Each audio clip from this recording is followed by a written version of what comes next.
Professor doctor Deepak Singh.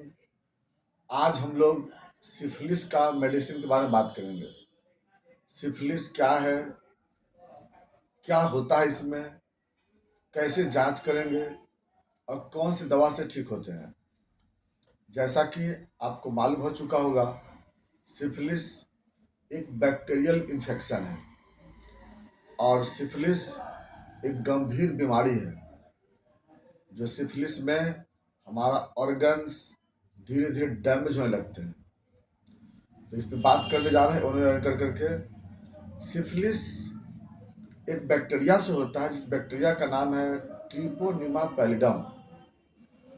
Spirochaete का होता है ये। तो ये जो बैक्टीरिया है, यह बैक्टीरिया एक पर्सन से दूसरे पर्सन में ये सेक्सुअल ट्रांसमिशन से फैलता है। कभी कभी क्लॉथ कांटेक्ट से फैलते हैं, है ना, ज़्यादा क्लोज कांटेक्ट रहने से फैलता है। लेकिन मोर कॉमन जो ट्रांसमिशन होता है अनप्रोटेक्टेड सेक्सुअल इंटरकोर्स से फैलता है। यह बैक्टीरिया सबसे पहले हमारे जेनिटल ऑर्गन्स पे अटैच करता है और उसके बाद ये सेल के अंदर इंटर कर जाता है। और ये बैक्टीरिया धीरे धीरे वहाँ पर सेल को डैमेज करने लगता है और सब पेन नहीं होता है, एक अल्सर होता है वहाँ पे, रेड कलर का एक अल्सर होता है, पेनलेस अल्सर, जिसको हम लोग कैंकर बोलते हैं। पेनलेस अल्सर जेनिटल ऑर्गन्स पे। और मेल में तो डायरेक्ट दिखाई दे देता है, क्योंकि जेनिटल ऑर्गन तो एक्सपोज होते हैं ना बाहर की तरफ। लेकिन फीमेल में जो जेनिटल ट्रैक्ट में होता है ना, वो अंदर की तरफ होता है, पता चलता नहीं है। दर्द रहता तब तो पता चलता ना, दर्द तो होता नहीं इसमें, इसलिए बिल्कुल पता नहीं चलता है। इसलिए फीमेल से ज़्यादा ही ट्रांसफर ज़्यादा होता है। मेल में हो जाने पे तो ज़्यादा कंसस हो जाता है पेशेंट, दिखाई भी देने लगता है वहाँ पे, और सिम्टम और भी आते हैं। अगर इसका इलाज सही ढंग से नहीं किया गया तो यह जेनिटल ऑर्गन से होते हुए, जो जेनिटल ऑर्गन पर होता है तो प्राइमरी सिफिलिस बोलते हैं उसको हम लोग, और वहाँ से यह ट्रांसफर होकर के फेस में चला जाता है, जहाँ सेकेंडरी सिफिलिस प्रोड्यूस करता है। वहाँ भी सेम वैसे ही अल्सर प्रोड्यूस करता है, पेनलेस अल्सर। फिर उसके बाद बैक्टीरिया कुछ दिन तक छुप सकता है, जिसको लेटेंट सिफिलिस बोलते हैं। फिर ये हमारे बॉडी के अंदर नर्वस सिस्टम, कार्डियोवास्कुलर सिस्टम में इंटर करता है और फिर उसको डैमेज करता है। यानी यह बैक्टीरिया धीरे धीरे हमारे बॉडी को पूरी तरह बर्बाद कर देता है। तो हमें इसमें कंसस रहना ज़्यादा जरूरत है। इसमें सिम्टम क्या मिलता है, अगर जेनिटल ऑर्गन में होता है ना, तो वहाँ पे क्या मिलेगा, रेड कलर का अल्सर होता है, ऑर्गन धीरे धीरे एट्रोफी हो सकता है, सेकेंडरी इन्फेक्शन वहाँ अटैक कर सकते हैं, और प्लस जो इमोशन होता है वह धीरे धीरे लॉस कर सकते हैं। अगर ये फीमेल में अटैक करता है ना, तो एबर्सन, कंजेनाइटल प्रॉब्लम्स, जो भी बच्चा होता है वह कंजेनाइटल डिजॉर्डर के बच्चे होते हैं। कोई ऑर्गन डेवलप होता नहीं है प्रॉपरली, माल फ्यूजन हो सकते हैं।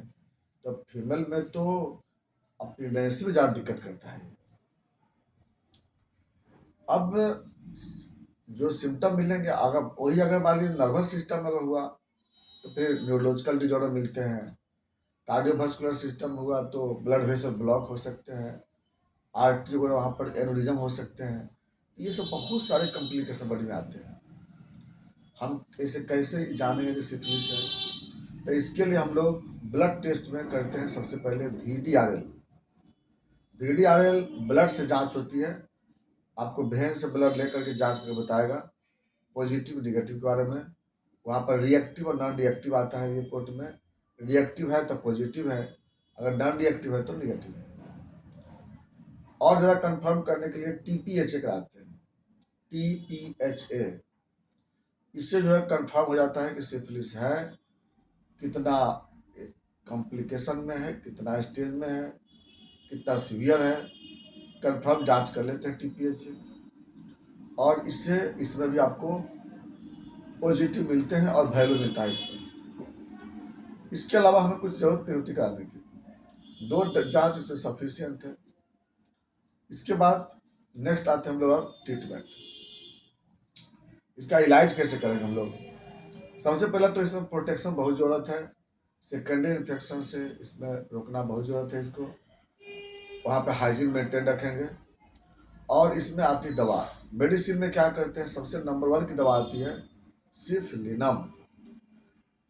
सिफलिनम को हम लोग पहले 30 पावर से स्टार्ट करते हैं, और 30 पावर में सिफलिनम हम लोग सुबह शाम देते हैं पेशेंट को। उसके बाद धीरे धीरे वहाँ पर ये चेकअप करते हैं कि वह जो अल्सर था वह धीरे धीरे उसका एरिया घटना चाहिए, जो कलर है वह चेंज होना चाहिए उसका। उसके बाद में अगर बाई बिल्कुल अगर राहत नहीं मिलती है तो हम इसको 2 सप्ताह में चलते हैं। 2 सप्ताह में इसको देते हैं दिन भर में 1 बार, इसमें हमें राहत मिलती है। और इससे भी अगर नहीं, अगर बाई कोई अगर फर्क नहीं पड़ता है तो हम लोग इसका सिफलिनम का 1 ml वीक में 1 बार हम लोग देते हैं, और इसके बाद पेशेंट को बिल्कुल राहत मिलती है। साथ में हम लोग मर्कसॉल 200 पावर में उसको सुबह शाम देते हैं पेशेंट को। मर्कसॉल क्या करेगा, वहाँ पे हीलिंग कराता है। थर्ड में, और अगर बाई द वहाँ पर कोई इन्फेक्शन वगैरह कोई अटैक कर रहे हैं सपोज दैट, तो हम लोग साइलेसिया 6x पावर में 5 टैबलेट दिन भर में 2 या 3 बार गुनगुने पानी में देते हैं पेशेंट को। ये 2-3 दवा बहुत ही ऑथेंटिक है। इसके अलावा अगर बाई द पेशेंट को और भी कॉम्प्लिकेशन आता है तो उसके अनुसार फिर लोग कॉन्स्टिट्यूशन देख करके और दवा देते हैं। मेरे पास इसके काफ़ी पेशेंट हैं, काफ़ी पेशेंट ऑफलाइन में भी आते हैं, ऑनलाइन में भी संपर्क करते हैं।